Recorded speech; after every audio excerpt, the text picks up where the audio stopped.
আসসালামু আলাইকুম ভাই। ভালো আছো? হ্যাঁ ভালো আছি, তুমি কেমন আছো? ভালো আছি।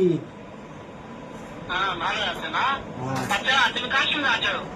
এ হাফিজুল ভাই। ওই মাদার চোরের সঙ্গে, ওই মাদার চোরটা যাবে হারামজাদা, ওই শুয়োরের বাচ্চা, উনিও ঠিক আছে।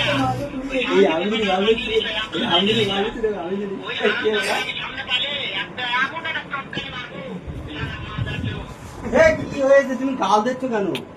শুনো, কি আছে? ওই মাদার চোর করতে রাখবে নাকি? ও আমার গলা সব শুনতেছে। হ্যাঁ, যদি মানে শুনে শুনে আমি বেশি বলবো, শুয়োরের বাচ্চা, শুয়োরের বাচ্চাটাকে একটা এমন একটা চটকানি মারবো, সারা শুয়োরের বাচ্চা, এ কি কি সব বলছো? তাই নাকি? ওই শুয়োরের বাচ্চা আমাকে মারতে চায়? শুয়োরের বাচ্চাটাকে আমি দেখা সাক্ষা বলে বলা, শুয়োরের বাচ্চাকে আমি এমন চটকানি মারবো। এ মা কেটে দিচ্ছি, মা উল্টো পাল্টা বলছে।